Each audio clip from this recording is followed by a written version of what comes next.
नमस्कार दोस्तों, आप सभी विद्यार्थियों का हमारे YouTube चैनल एडू फैक्ट के प्लेटफॉर्म पे बहुत बहुत स्वागत है।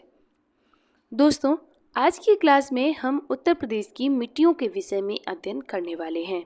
इसके पहले हमने उत्तर प्रदेश की भौगोलिक और ऐतिहासिक पृष्ठभूमि के विषय में अध्ययन किया था। अगर वो क्लासें आपने नहीं देखी हैं तो आप प्ले लिस्ट में जाइए, वो आपको वहाँ मिल जाएंगी। आज की क्लास में हम बात करेंगे उत्तर प्रदेश की मिट्टी यानी मृदा के विषय में। कौन सी मृदा कहाँ पाई जाती है, किस मृदा की क्या विशेषता होती है, किस मृदा में कौन सा पोषक तत्वों की कमी होती है, कौन से पोषक तत्व की अधिकता होती है, उसी के विषय में आज की क्लास में हम समझेंगे। तो आइए बात करते हैं उत्तर प्रदेश की मिट्टियों के विषय में। आज की क्लास उत्तर प्रदेश से ही संबंधित रहेगी, तो उत्तर प्रदेश में ही कौन कौन सी मिट्टियाँ पाई जाती हैं, हम उसी के विषय में आज अध्ययन करेंगे। दोस्तों, मिट्टी होती क्या है, आज उसके विषय में पहले देखते हैं। तो बात करते हैं मिट्टी की। तो मृदा या मिट्टी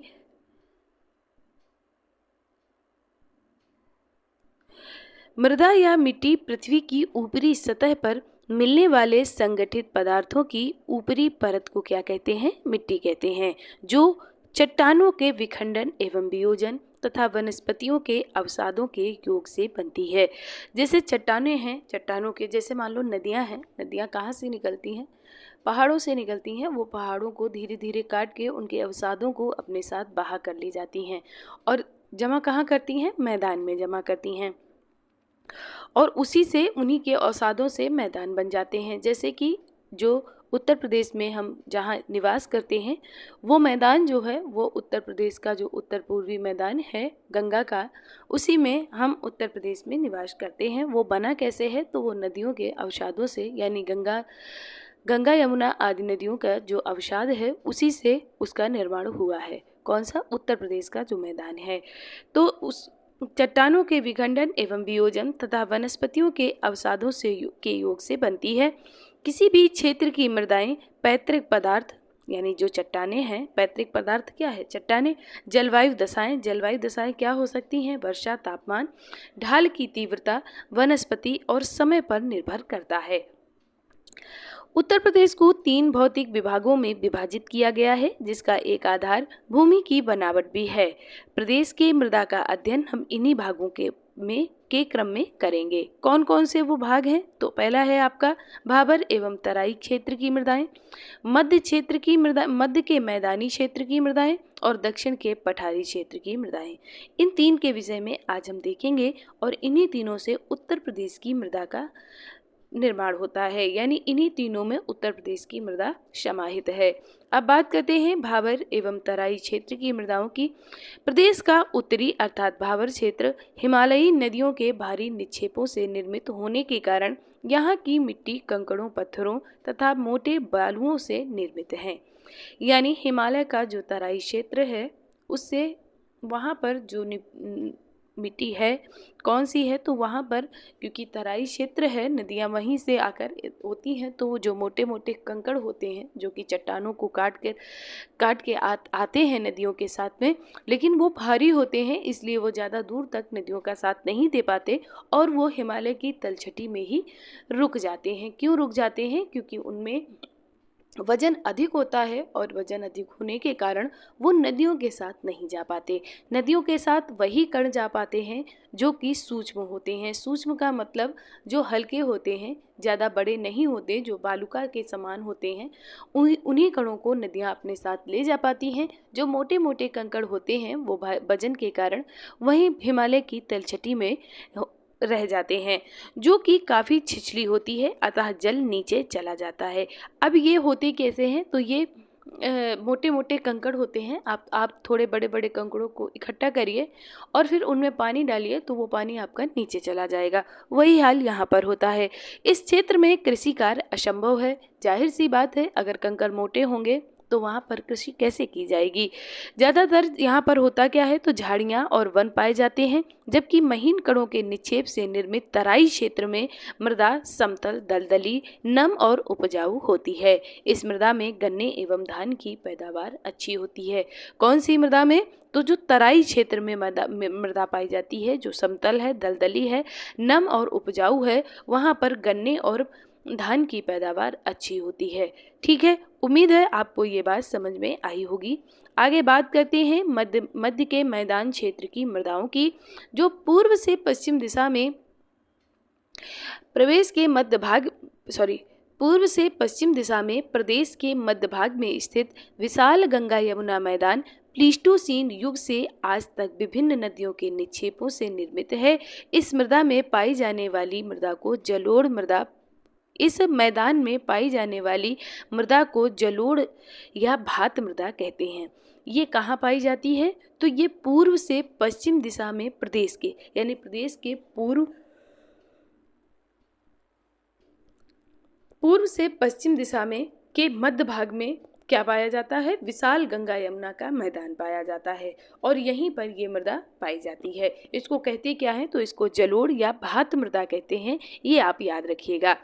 अब ये कांप मिट्टी, कीचड़ एवं बालू से निर्मित होती है, क्योंकि जो बड़े बड़े कंकड़ होते हैं वो जैसे ही नदियाँ पहाड़ों से मैदान की तरफ चलती हैं तो बड़े बड़े कंकड़ नदियों से वहीं छूट जाते हैं। बड़े बड़े कंकड़ नदियों का साथ नहीं दे पाते क्योंकि उनमें वजन होता है, तो वजन के कारण वो तराई क्षेत्र में रह जाते हैं। लेकिन जो कांप है, कीचड़ है या बालू जैसे जो छोटे छोटे कण हैं, वो नदियाँ उन्हें अपने साथ ले जाती हैं।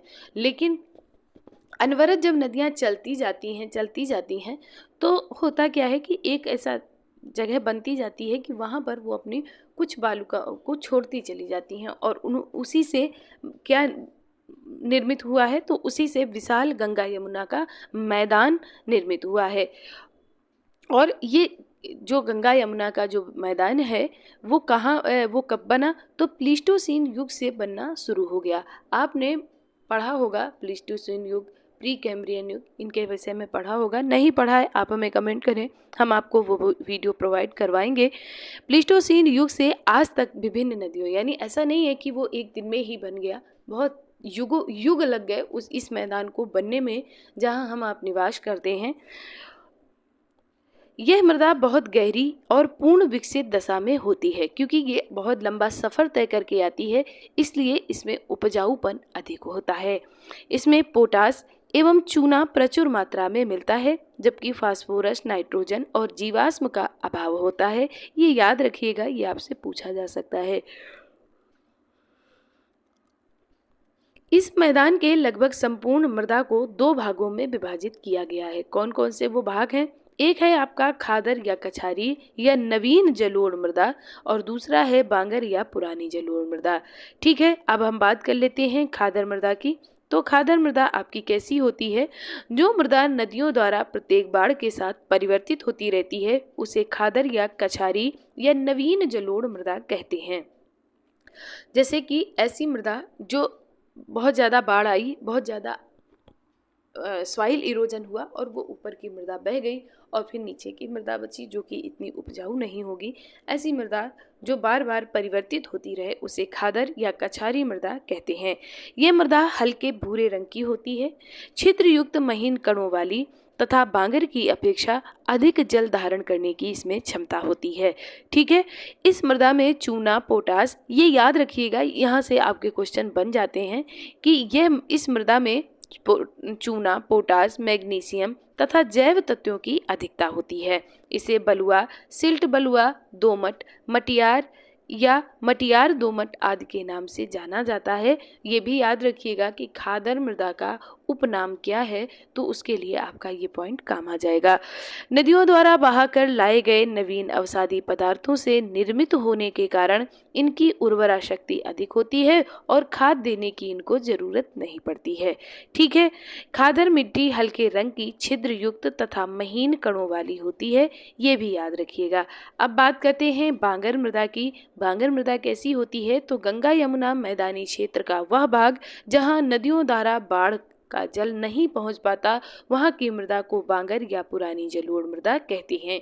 यानी जो जहाँ मृदा है वहाँ अगर नदियों का सबसे ज़्यादा इरोजन जो होता है, मिट्टी का जो कटाव होता है वो जल से ही होता है, नदियों से ही होता है। लेकिन ऐसा क्षेत्र जहाँ नदियों का कटाव ज़्यादा नहीं हो पा रहा है, क्योंकि नदियाँ वहाँ इतनी स्पीड से नहीं पहुँच पा रही हैं, तो अगर वहाँ पर नदियों बाढ़ नहीं होगी, बाढ़ नहीं आएगी या जल का आवागमन ज़्यादा नहीं होगा, तो वहाँ की मृदा जो होगी उसका कटाव नहीं होगा। अब जब कोई चीज़ स्थिर है बहुत दिनों से स्थिर है, तो उसको क्या बोलेंगे? पुरानी। तो इसीलिए इसको बांगर या पुरानी जलोढ़ मृदा भी कहा जाता है, याद रखिएगा। इसके बाद में बांगर मिट्टी में फास्फोरस एवं चूने की मात्रा पाई जाती है, जबकि नाइट्रोजन, पोटास, फास्फोरस, जीवाश्म आदि पदार्थों की कमी पाई जाती है। ये पॉइंट आप याद रखिएगा। बांगर मिट्टी के उपनाम कौन कौन से हैं? तो इसे दोमट, मटियार, बलुई दोमट, भूंड या पुरातन कांप मिट्टी के नाम से जाना जाता है। आदिकाल से निरंतर कृषि उपयोग में आने के कारण इनकी उर्वरा शक्ति क्षीण हो गई है और अधिक मात्रा में इनको खाद देने की आवश्यकता पड़ती है। ठीक है, आगे बढ़ते हैं और बात करते हैं लवणीय या क्षारीय मृदा की। प्रदेश के बांगर मृदा वाले क्षेत्र में भूमि के समतल होने और जल निकासी का उचित प्रबंध न होने से नहरों से सिंचाई किए जाना, वर्षा की कमी, लवण युक्त जल से सिंचाई की अधिकता, जुताई एक ही गहराई तक करते रहना तथा क्षारीय उर्वरकों का लगातार प्रयोग आदि कारणों से लगभग 10% भूमि ऊसर हो चुकी है। ऊसर का मतलब है कि अब उसमें जैव पोषक तत्व कम है, वो उत्पादन क्षमता उतनी नहीं धारण कर रही है।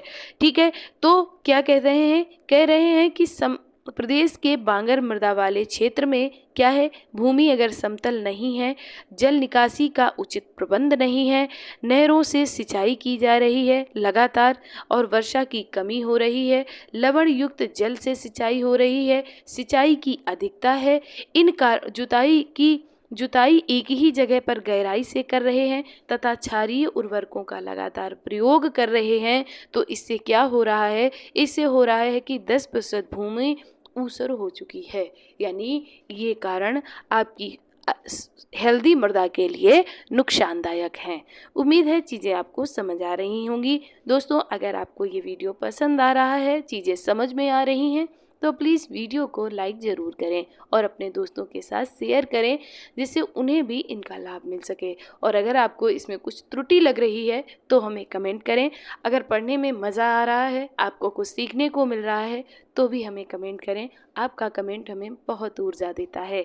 ठीक है, तो जो कि प्रदेश के कौन कौन से ये प्रदेश हैं, कौन कौन से ये जिले हैं जहाँ पर 10% भूमि ऊसर हो रही है, तो वो क्षेत्र हैं अलीगढ़, मैनपुरी, कानपुर, उन्नाव, एटा, इटावा, रायबरेली, सुल्तानपुर, प्रतापगढ़, जौनपुर, प्रयागराज आदि जिलों में 10% भूमि ऊसर हो चुकी है। क्यों हो चुकी है, ये आपने ऊपर के पॉइंट में देखा है। ठीक है, अब बात करते हैं अगर इसी मृदा की, तो थोड़े इसके कुछ इंपॉर्टेंट पॉइंट हैं, उनको भी देख लेते हैं। ऊसर भूमि को रेह, बंजर तथा कल्लर आदि नामों से जाना जाता है। ये 2 प्रकार की होती है, लवणीय ऊसर भूमि और क्षारीय ऊसर भूमि। यानी ऊसर भूमि जो है उसके उपनाम क्या हैं? तो रेह, बंजर और कल्लर, ये इनके उपनाम हैं। ठीक है, और ये 2 प्रकार की होती है। कौन कौन से 2 प्रकार होते हैं? एक तो लवणीय ऊसर भूमि होता है और दूसरा क्षारीय ऊसर भूमि होता है। क्षारीय ऊसर भूमि भी 2 प्रकार की होती है। क्षारीय के 2 प्रकार कौन कौन से होते हैं? तो एक रेह युक्त ऊसर और दूसरा है रेहहीन ऊसर। ठीक है, आगे बढ़ते हैं, अगला पॉइंट देखते हैं। लवणीय ऊसर भूमि के लवण अधिकांश सोडियम, पोटेशियम, सल्फेट व कैल्शियम के बने होते हैं, जो कि भूमि के ऊपरी सतह पर सफेद परत के रूप में देखे जाते हैं और इनका जो पीएच मान होता है वो 8.5 से कम होता है। ठीक है, आगे बढ़ते हैं। रेह युक्त क्षारीय ऊसर भूमि, जिसका कि उत्तर प्रदेश में अधिक विस्तार है, की सतह सोडियम लवणों के कारण काला होता है और इनका जो पीएच मान होता है वो 8.5 से अधिक होता है। उम्मीद है चीज़ें आपको अच्छी लग रही होंगी पढ़ने में। अब बात करते हैं मरुस्थलीय मृदा की। यह मृदा शुष्क तथा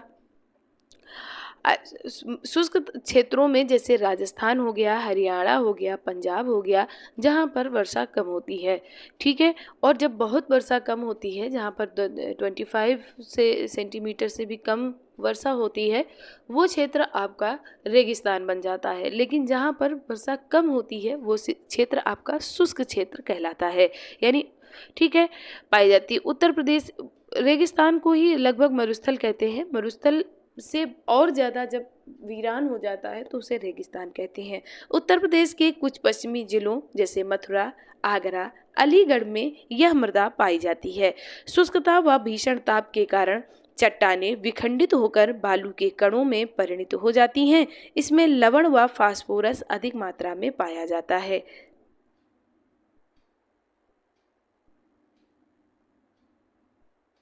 इसमें लवण व फास्फोरस अधिक मात्रा में पाया जाता है, परंतु जीवाश्म पदार्थ व नाइट्रोजन का अभाव होता है। अगर जीवाश्म पदार्थों का अभाव होगा तो उस मृदा में नाइट्रोजन का भी अभाव होगा, क्योंकि नाइट्रोजन आपने देखा होगा जो दलहनी फसलें होती हैं, जैसे कि आपका उड़द हो गया, मूंग हो गया, लोबिया हो गया, इनमें क्या होता है, इनकी जड़ें जो होती हैं, इनकी जड़ों में एक विशेष प्रकार का बैक्टीरिया होता है जो कि नाइट्रोजन के स्थिरीकरण में बहुत हेल्प करता है।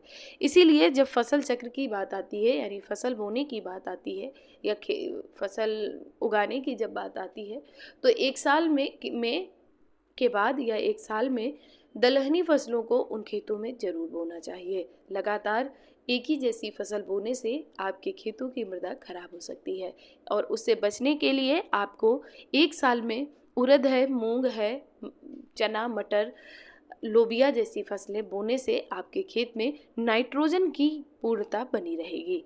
ठीक है, आगे बढ़ते हैं। सिंचाई द्वारा कुछ मोटे अनाजों की यहाँ पर खेती भी की जा सकती है।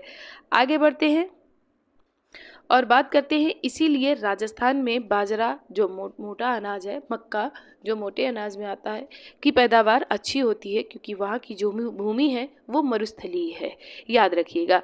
भूण मृदा गंगा, यमुना व उनकी सहायक नदियों के बाढ़ वाले क्षेत्रों में बहुत पहले से निर्मित बलुई मिट्टी के 10 से 20 फीट ऊंचे टीलों को भूण कहा जाता है। यह मृदा हल्की दोमट बलुई होती है। ठीक है, अब काली मृदा क्या होती है? तो काली मृदा होती है प्रदेश के पश्चिमी जिलों तथा बुंदेलखंड क्षेत्र में कहीं कहीं काली मृदा पाई जाती है, जिसे स्थानीय भाषा में करेल या कपास कहते हैं। ये भी याद रखिएगा। जो काली मृदा होती है, काली मृदा में कपास की खेती बहुत अच्छी होती है, हालांकि चने की फसल भी यहाँ पर अच्छी होती है। ठीक है, दक्षिण के पहाड़ी पठारी क्षेत्र की मृदाओं को देखें तो प्रदेश के दक्षिणी भाग अर्थात पहाड़ी पठारी क्षेत्रों में प्री कैम्ब्रियन युग की चट्टानों का बाहुल्य है। इन्हीं चट्टानों के टूटने और अनेक भौतिक, रासायनिक एवं जैविक क्रियाओं के परिणाम स्वरूप इस क्षेत्र की मृदाओं का निर्माण हुआ है। इस क्षेत्र में ललितपुर, झांसी, जालौन, हमीरपुर, महोबा, बांदा, चित्रकूट, दक्षिणी प्रयागराज, गंगापार, मिर्जापुर, सोनभद्र और चंदौली जिले के कुछ क्षेत्र सम्मिलित हैं।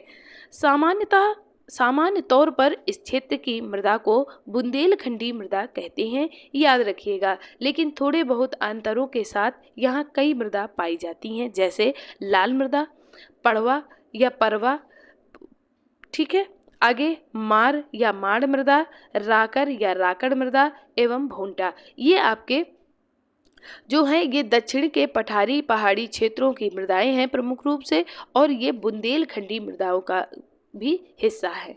ठीक है, अब बात अगर करें लाल मृदा की, तो जो लाल मृदा है वो दक्षिणी प्रयागराज, झांसी, मिर्जापुर। देखिए, मृदा में आपको कुछ चीज़ें बहुत याद रखने वाली हैं, जैसे मृदा, कौन सी मृदा किस क्षेत्र में पाई जाती है। ठीक है, एक ये और एक ये कि कौन सी मृदा में किस चीज की अधिकता होती है, यानी किन पोषक तत्वों की अधिकता होती है। देखिए, जैसे मनुष्यों में हर गुण हर के पास नहीं होता, सभी गुण सभी के पास नहीं होते, उसी तरह सभी मृदाओं में सभी प्रकार के पोषक तत्व नहीं होते हैं। किसी में नाइट्रोजन की अधिकता होती है तो चूने की कमी है, चूने की अधिकता है तो फास्फोरस की कमी है, फास्फोरस की कमी है, अधिकता है तो नाइट्रोजन की कमी है, ये लगता है। तो ठीक है, तो आपको 3 चीज़ें बहुत इंपॉर्टेंट हैं याद रखने की, कि मृदा कहाँ पाई जाती है, किस क्षेत्र में उस मृदा को देखने को मिलता है और उस मृदा में कौन से पोषक तत्व प्रचुर मात्रा में पाए जाते हैं, कौन से पोषक तत्वों की कमी होती है और वो मृदा किस फसल के लिए महत्वपूर्ण है। ये 4 चीजें अगर आप मृदा में देख लेंगे तो उम्मीद है आपको यहीं से कोई ना कोई क्वेश्चन मिल ही जाएगा। और आपको इस क्लास में आप अगर 2-3 बार इसको देखते हैं तो आपका याद होने के साथ साथ रिवीजन भी होता रहेगा, जो कि आपको 1 नंबर 2 नंबर तो दिला ही देगा। ठीक है, तो इसी उम्मीद के साथ आज की क्लास को आप मन से देखिएगा। 2-3 बार देखेंगे तो आपको काफ़ी हद तक चीज़ें याद हो जाएंगी। ठीक है, तो ये मिर्ज़ापुर, सोनभद्र, चंदौली जिलों में पाई जाती है। इस मृदा का निर्माण बालू में लाल विंध्य चट्टानों के टूटने फूटने से हुआ है। इस मृदा में नाइट्रोजन, फास्फोरस, चूना, जैव तत्वों की कमी होती है। ये याद रखिएगा, जैव तत्वों की कमी होती है तथा लौह अंश की अधिकता पाई जाती है। अतः इस मृदा वाले क्षेत्रों में दलहन और तिलहन की खेती की जा सकती है। ठीक है, अब बात करते हैं पड़वा मृदा की, यानी पड़वा मृदा की। पुराने ज़माने में ये जो पड़वा और परवा मृदा है ये बहुत वैसी होती है, सफ़ेद कलर की होती है, जिससे आपका कलई चूना होता है, उससे थोड़ा सा पीलापन होता है, लेकिन हाँ थोड़ा सा होता है। पुराने ज़माने में जो कच्चे घर होते थे, कच्ची ईंटों को बनाकर घर बनाए जाते थे, उसके बाद में इसी से पुताई की जाती थी। जैसे आज के ज़माने में पुट्टी होती है, तो ये एक मान लो कि ये पुट्टी का एक पुट्टी वाली मिट्टी है। ठीक है, तो पड़वा जो मृदा होती थी उससे आप घरों की दीवारों में पुताई की जाती थी। इस मृदा को पड़वा या पड़वा भी, यहाँ पर पड़ुआ होगा, पड़ुआ। ठीक है, सही कर लीजिएगा, पड़वा या पड़ुआ भी कहते हैं, जो कि हमीरपुर, जालौन, यमुना तटीय क्षेत्रों विशेषकर बीहड़ों में पाई जाती है। यह हल्के लाल भूरे रंग की बलुई दोमट मृदा होती है, जिसमें जैव तत्वों की कमी होती है। इस मृदा में सिंचाई और खाद के उपयोग से औसत दर्जे की उर्वरता प्राप्त की जा सकती है। यानी इसमें अपना कोई पोषक तत्व ज़्यादा होता नहीं है, इसमें आप बाहरी उर्वरक का प्रयोग करके फसल को उगा सकते हैं। इस मृदा में होता क्या है, तो ज्वार होता है, चना हो जाता है की फसल उगाई जाती है। ठीक है, और ये हमीरपुर, जालौन यानी यमुना के तटीय क्षेत्रों में पाई जाती है। इसीलिए जालौन, हमीरपुर यानी बुंदेलखंड क्षेत्र में चने की फसल अच्छी होती है, क्योंकि वहाँ पर इस मृदा की अधिकता होती है। ठीक है, अब बात करते हैं मार या माण मृदा की। तो ये मृतिका मृदा होती है, जिसका रंग काला रेगुर मृदा के समान चिकना काला होता है, याद रखिएगा। इसमें 60% सिलिकेट होता है, 15% लोहा होता है, 25% एल्यूमिनियम पाया जाता है। इसमें जल बहुत कम मात्रा में होता है और जल पाने पर यह गोंद के समान चिपचिपी हो जाती है। यानी जब इसमें जल पड़ता है तो ये चिपचिपी मृदा हो जाती है। इस मृदा में कृषि कार्य कठिन होता है, अतः अल्प अवधि वाली कुछ फसलें इसमें उगाई जाती हैं। यह मृदा प्रदेश के पश्चिमी जिलों में पाई जाती है। ठीक है, आगे बढ़ते हैं और बात करते हैं राकर या राकड़ मृदा की। ये मृदा कैसी होती है, तो ये लाल भूरे रंग की दानेदार मृदा होती है, जो कि सामान्यतः ढालों पर पाई जाती है। मोटी राकर और पतली राकर के रूप में इसके 2 वर्ग होते हैं, ये याद रखिए। मोटी राकर माड़ मृदा जैसी और पतली राकर हल्की के रूप में होती है। इस मृदा में जैव तत्वों की कमी पाई जाती है और खाद के प्रयोग से इसमें कुछ फसलें उगाई जाती हैं। यानी इसमें भी पोषक तत्वों की ज़्यादा अधिकता बहुलता होती नहीं है, इसलिए आप बाहरी उर्वरक की सहायता से इसमें कुछ थोड़ी बहुत फसलें उगा सकते हैं। सामान्यतः इस मृदा में तिल, चने की खेती की जाती है। देखिए, चना हो गया, जैसे आपका चना हो गया, मसूर हो गया, मूंग हो गया, उड़द हो गया, लोबिया हो गया, इसमें आपको ज़्यादा उर्वरक की ज़रूरत नहीं पड़ती है, क्योंकि इनकी जो जड़ें होती हैं, इनकी जड़ों में कुछ बैक्टीरिया पाए जाते हैं जो वायुमंडल से नाइट्रोजन और पोषक तत्वों को अवशोषित कर लेते हैं। इसलिए इन फसलों को ज़्यादा उर्वरक की ज़रूरत नहीं पड़ती। जैसे कि आपका गेहूं हो गया, धान हो गया, इनमें बहुत ज़्यादा उर्वरक का प्रयोग होता है और आज बहुत ही ज़्यादा उर्वरक का प्रयोग होने लगा है, जो कि हमारे शारीरिक मानसिक रूप से बहुत ही ज़्यादा हानिकारक है। ये वायुमंडल को दिन प्रतिदिन दूषित बनाता जा रहा है। इसलिए उर्वरक का प्रयोग फसलों के लिए ही नहीं, मनुष्यों के लिए, पशुओं के लिए बहुत ज़्यादा हानिकारक है। ठीक है, लेकिन इसके बावजूद भी सबको पता है कि ये हानिकारक है, लेकिन इसके बाद भी अंधाधुंध उर्वरक का प्रयोग किया जा रहा है। अब बात करते हैं भोंटा मृदा की। इनका निर्माण विंध्य श्रेणी की चट्टानों के टूटने फूटने से हुआ है। देखिए, जो मृदा आपकी बनती है वो चट्टानों के इरोजन से ही बनती है, ये याद रखिएगा। ठीक है। रंग में यह मृदा कुछ लालिमा लिए रहती है। जहां इन चट्टानी कणों के साथ हल्की दोमट का मिश्रण हो गया, वहां इस मृदा में मोटे अनाजों की खेती की जाती है। ठीक है। अब आगे बढ़ते हैं और बात करते हैं। लगभग संपूर्ण बुंदेलखंड क्षेत्र में शुष्क से खेती की जाती है और उपज औसत होती है। खाद पानी के प्रयोग से अच्छी उपज भी हो जाती है, लेकिन नॉर्मल अगर खेती करेंगे तो यहाँ पर ज़्यादा अच्छी होती नहीं है। ठीक है। अभी हमने देखा कौन सी मृदा कहाँ पाई जाती है, कौन सी मृदा में कौन पोषक तत्व होते हैं, कौन सी फसल के लिए कौन सी मृदा उपयुक्त मृदा होती है। अब हम बात करते हैं मृदा अपरदन की, यानी सॉइल इरोजन की। जल और वायु के साथ मृदा के कटने, बहने अथवा उड़ने की क्रिया को मृदा अपरदन कहते हैं। जैसे बाढ़ आ गई तो मृदा कट बह जाएगी, आंधी आ गई तो मृदा ऊपर की उड़ जाएगी। आपके घरों में इतनी सारी मिट्टी आती है, कहाँ से आती है? खेतों से ही तो आती है उड़ के।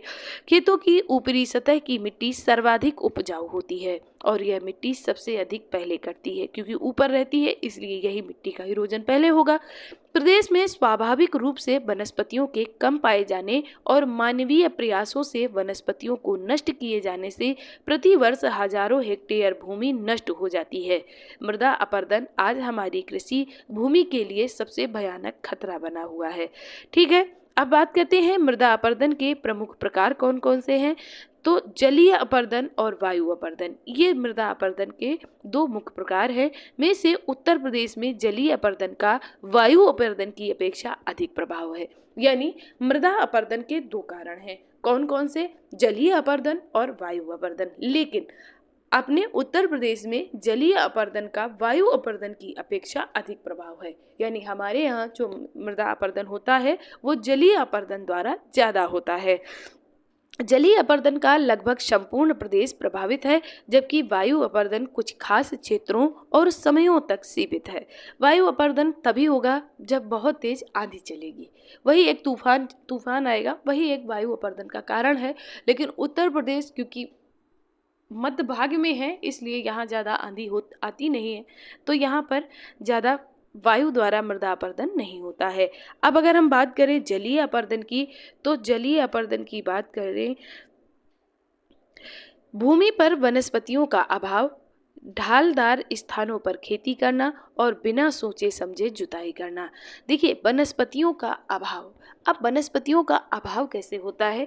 जैसे कि आपके जहाँ पर पेड़ होंगे, जैसे अगर बाग है तो बाग में की मिट्टी जो होगी वो कटाव नहीं होगा, वहाँ पर अपरदन नहीं होगा, इरोजन नहीं होगा। क्यों नहीं होगा? क्योंकि पेड़ों की जो जड़ें होती हैं वो मिट्टी को बांध कर रखती हैं।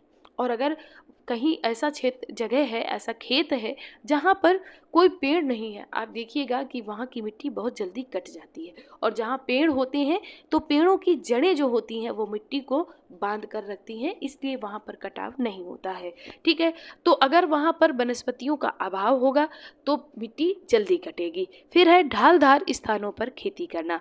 अब अगर ढालदार स्थानों पर आप खेती कर रहे हैं तो जुताई भी हो रही होगी, और अगर जुताई हो रही है तो मिट्टी वहाँ की थोड़ी सी उतनी कठोर नहीं होती, क्योंकि जुताई होती रहती है तो मिट्टी वहाँ की भुरभुरी रहती है। अब अगर वहाँ पर बाढ़ आ जाती है तो ढलान की जगह में मिट्टी का अपरदन होने की ज़्यादा संभावना होती है। इसके बाद में है बिना सोचे समझे जुताई करना। अब बिना सोचे समझे जुताई करने का ये मतलब है कि जैसे आप एक बात मान लीजिए कि आप कोई ज़मीन है और उसका जो ढाल है वो इस तरह से है। ठीक है, इस तरह से उसकी ढाल है। जुताई करने वाले ने भी इसी तरह से जुताई कर दी। ठीक है, इसी तरह से उसने जुताई कर दी। तो उसने क्या किया? मृदा अपरदन को, यानी अब जब इसी तरह से उसने जुताई कर दी तो जब बारिश होगी तो वो इसी तरफ को पानी बह जाएगा। ठीक है। अच्छा, अगर इससे बचना है तो इससे बचने के लिए क्या करेंगे कि जुताई को इस तरह से करें, इस तरह से। अगर ढाल आपकी इस तरफ है, इस तरफ आपकी ढाल है, ठीक है। तो जुताई इस तरह से नहीं करनी है, इस तरह से नहीं करनी, नो। कैसे करनी है? इस तरह से करनी है, ऐसे। ऐसे क्या होगा कि आपने जुते हुए खेतों में देखा होगा, जो लोग गांव से हैं उन्होंने ज़्यादा अच्छे से देखा होगा, तो जो मिट्टी का कटाव होता है वो यहाँ से होता तो है, लेकिन उतनी जल्दी वो नीचे की तरफ कटाव नहीं होता है, क्योंकि ये जब ये मोटी मोटी मेड़ टाइप की बन जाती हैं तो यहाँ पर मिट्टी का अवरुद्ध हो जाती है। क्यों हो जाती है? क्योंकि ये जो मोटी मोटी आपकी धारियाँ बनती हैं, इन धारियों की वजह से नली जो वो मिट्टी इधर से जो बह के आती है वो यहाँ रुक जाती है इनमें, ठीक है। ये जब आप इधर से जुताई होगी तो इधर से ये मिट्टी आपकी कम बहेगी, ठीक है। तो उम्मीद है आपको ये चीज़ समझ में आई होगी। फिर इसमें क्या है? अनियंत्रित बाढ़ या वर्षा, अब उस पर तो कंट्रोल हो नहीं सकता। बाढ़ के समय खेतों को खाली रखना। अगर खेतों में कोई फसल होगी तो उस फसल की जड़ों की वजह से मिट्टी का अपर्दन रुक जाएगा, लेकिन अगर उस समय खेत खाली पड़े हैं तो वहाँ पर मिट्टी का अपर्दन ज़्यादा होगा। अनियंत्रित कटाई और चारागाहों की अनियंत्रित चराई और भूमि की प्रकृति आदि कारणों से जलीय अपर्दन तीव्र गति से होता है। जलीय मृदा अपर्दन के कई रूप हैं, जैसे अपस्फुरण, परत अपर्दन, क्षुद्र अपर्दन, अवनालिका क्षरण, भूस्खलन क्षरण, सरिता तट क्षरण आदि ये अपर्दन के कुछ प्रमुख रूप हैं। सबसे पहले अपस्फुरण होता है, जिसमें मृदा का ऊपरी हल्का फुल्का भाग चला जाता है। इसके बाद में परत होती है, जो परत की परत उसमें निकल जाता है। फिर क्षुद्र अपर्दन होता है। उसके बाद में अवनालिका, आपने देखा होगा जब बारिश हो रही हो और कहीं ऐसा क्षेत्र हो जहाँ पर मिट्टी हो, वहाँ पर ईंट पत्थर नहीं लगा हुआ हो, सीधी प्योर मिट्टी हो, वहाँ आप देखेंगे पतली पतली नालियाँ बन जाती हैं, उसको कहते हैं अवनालिका क्षरण। इसके बाद में भूस्खलन क्षरण, जब वो अवनालिका बड़ी हो जाती है मिट्टी के कटाव से तो वहाँ की मिट्टी भूस्खलित हो जाती है, यानी स्खलन बढ़ जाता है, उसको कहते हैं। और जब भूस्खलन बढ़ जाता है तो वो एक नदी के रूप में, नदी का मतलब बड़ी बड़ी मोटी मोटी नालियों के रूप में वो जगह बन जाती है, उसको कहते हैं सरिता तट क्षरण। उम्मीद है चीज़ें समझ में आ रही होंगी, ठीक है। अब अगर हम आगे बात करें तो बात हम करेंगे परत अपर्दन। परत अपर्दन समतल खेतों में बहुत सूक्ष्म तरीके से होता है, जिसे किसान समझ नहीं पाता और खेत की उर्वरा कम हो जाती है, इसीलिए इसे किसान की मौत कहा जाता है। जैसे आंधी आई और ऊपर की मिट्टी उड़ गई, उसे परत अपर्दन कह सकते हैं, ठीक है। क्षुद्र सरिता क्षरण थोड़ी ढालदार खेतों में होता है और पतले पतले नालियों के रूप में दिखाई देता है, ठीक है।